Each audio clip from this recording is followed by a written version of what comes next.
Bonjour, aujourd'hui je vais vous présenter la capsule pédagogique 1.6. On va voir la représentation graphique de relations.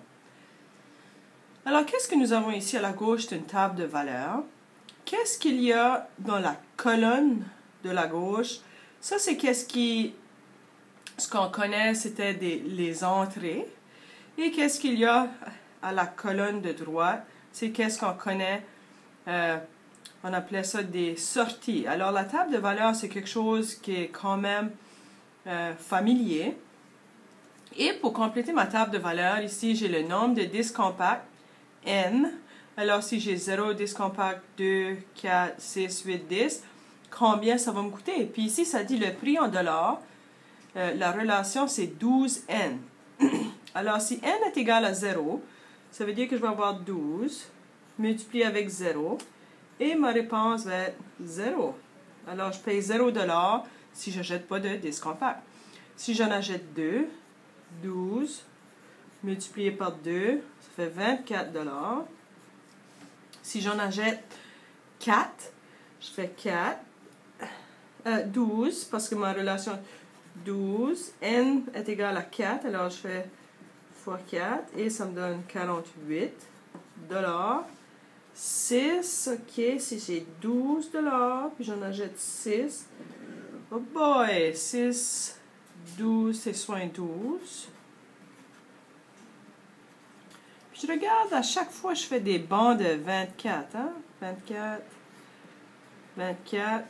Alors ici, si je fais 72 plus 24, ça va être 6,96 $. Et ici, plus 24, ça va être 120 $. Là, vous voyez ici maintenant, ma table de valeurs est complétée.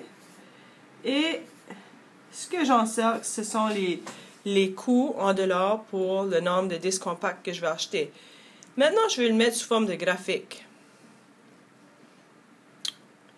Vous allez voir, ici, c'est une partie du plan cartésien. Ceci, qu'est-ce qu'on a ici à l'horizontale, c'est qu'est-ce qu'on avait pour l'axe des X, disons. Et ceci, qu'est-ce qu'il y a à la verticale, c'est l'axe des Y.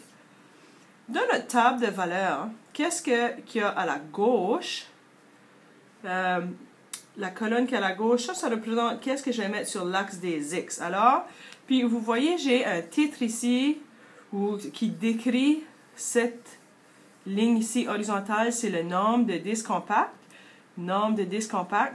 Et je vois, je commence à 0, 2, 4. Ça fait, ici, ça va être 0. Et j'ai assez de place. Disons que je fais 2, 4, 6, 8, 10. Ah, j'ai beaucoup de place. Ça fait, je vais faire des bancs de 2. Je fais 2, 4, 6, 8 et 10. Et maintenant, le prix, c'est qu'est-ce qu'on met à la verticale. Ça représente l'axe des Y. Et je vois que je fais des bancs de 24. Je commence à 0 $, 24, 48, 72. OK. Comment est-ce que je vais faire 1, 2, 3, 4, 5, 6 choses? Je ne vais pas commencer à 1. Puis là, pour essayer de me rendre à 120, ça va être trop difficile. Je peux peut-être faire des bancs de 12. C'est peut-être trop. Je pense que je vais juste faire... Moi, je pourrais faire ça. Je pourrais faire... ceci, ce serait 24. Et disons que c'est comme des bancs de 12. Ici, ce serait 12. Mon prochain, ici, c'est 48. Alors, je vais sauter de 2. 1, 2, je vais mettre 24. 1, 2, je vais mettre 48. 1, 2, je mets 72.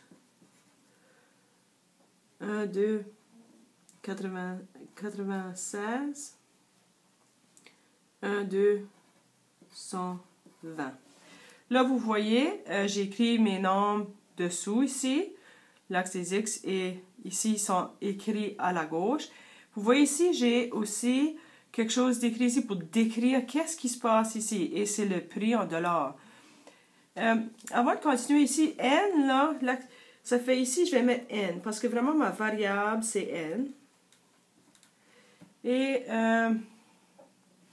Ici, je vais laisser ça Y, là, disons. Là, je vais relier mes points. Quand est-ce que j'ai 0 disque compact, je paye 0 $. Alors, 0, 0, ça c'est mon premier point. Lorsque j'ai 2, j'achète 2 disques compacts, je vois mon 2 ici, ça va me coûter 24 $. Alors, je monte, je suis à 2, je monte ici, et ça c'est 24 $. Fait que là, je relie mes points. Si j'achète 4 disques compacts, je me rends à 48 $. 48 est là, 4. Si j'en achète 6, c'est 72 $. Et je fais mon petit point. 8, 96. 10, 120. Vous voyez, j'ai 10, 120. Et, comme vous pouvez voir, puis je ne l'ai peut-être pas mentionné ici, on a un titre ici, c'est le prix de disque compact. Ça décrit qu'est-ce qui se passe dans mon graphique. Alors, lorsque je relis les points, vous voyez, c'est linéaire, ça ferait une ligne. Et disons que, par exemple, disons que j'aurais un point ici, là, il faudrait que je me pose des questions. Parce que là, si j'ai un point là, ça veut dire que j'ai peut-être pas bien fait mes calculs. Alors, une fois que vous avez tout mis vos points, si vous avez une ligne droite, les chances que vos calculs sont bons. Le prochain ici, on a l'entrée n, sortie, c'est 4n plus 2. Vous voyez ici, ce qu'on a à l'horizontale, ça représente l'entrée. Et qu'est-ce qu'il y a à la verticale, ça représente sortie. J'ai aussi un titre pour mon graphique, je l'ai juste appelé le graphique 4n plus 2 par rapport à n. Alors, je vais faire mes calculs. Si n est égal à 0, là j'ai 4 fois 0 plus 2. 4 fois 0, c'est 0 plus 2. Alors ça, c'est 2. 4 fois 1 plus 2. 4 fois 1, c'est 4 plus 2, c'est 6. 2, ok, c'est 4. Si je remplace n avec 2, 4 fois 2 plus 2 est égal à 8, 10. Ok, je commence à voir une régularité ici. Je fais des bancs de 4, des bancs de 4. Pardon. Ce qu'on peut faire, hein, au lieu de toujours faire le calcul, je sais que ça va être des bancs de 4. Alors, ceci, ça va être 14, 18, 22. Alors, l'entrée, j'ai 0 à 5. Ok, ça fait que je vais faire 0. Je peux faire des bancs de 2, là. Il faut que ça soit, que je respecte toujours combien de bancs je vais faire. Ça fait que je vais faire 1, 2, je vais mettre mon 1. 1, 2, je vais mettre 2. 1, 2, 3. 1, 2, 4. 1, 2, 5.